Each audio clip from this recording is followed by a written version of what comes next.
The girl has never had a day of professional study, but she made a delicious dish. The people around her were happy to eat it. They all praised her. But this day, a mysterious man picked it up and sniffed it. Just a small taste. He paid for it and stood up. He walked up to the girl and handed her a business card.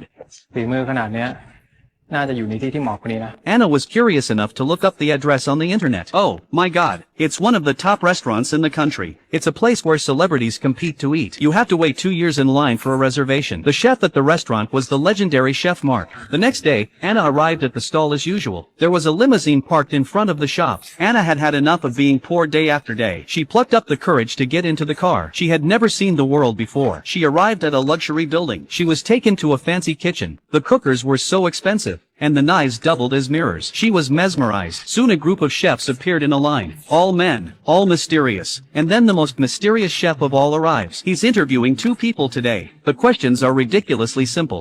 ข้าวผัดมันไม่ง่ายเกินไปหรอครับ Then the 2 of them prepared the ingredients. Anna's opponent is a PhD from a professional school. He looks like an expert. Pick the most expensive ingredients. The freshest rice. Butter first. Then the prawns. Diced peas and carrots. The colors and the aromas. And Anna? She took a bowl of overnight rice from the fridge. And 2 eggs from the fridge. Beat the eggs in a hot pan. Everything is the same as on the road. Her rivals fry slowly over low heat. And she stir-fried it over high heat. Finally, 2 very different fried rice came out. One looks delicious. The other one looks ordinary. Then the chef took a look at the doctor's fried rice with his spoon. But then he took a spoonful of Anna's. He just smelled it. And he said to the doctor, กลับบ้านไป The boy is not convinced. He's a professional doctor. The arrogant chef didn't want to explain. He slapped him across the face. Then he said to Anna, the secret to good fried rice is the bowl of leftovers. He slapped him across the face. Then he said to Anna, the secret to good fried rice is the bowl of leftovers. He asked Anna why she wanted to work here. อยากพิเศษกว่าคนทั่วไป The chef was satisfied with that answer. He moved closer to Anna. He smelled her. She had to wash herself before she could go to work. Anna washed herself very carefully. Is it that obvious what she smells like? After changing into her work clothes, Anna began her perverted work. The chef only showed her once. The top quality beef is cut into 2mm thicknesses. Then he let Anna cut the meat. She just picked up the knife and didn't even cut. หนาไปยังหนาไป She was nervous. She had the courage to make the first cut. The chef threw it away. Then the second cut. อย่าเลื่อยบอกว่าอย่าเลื่อย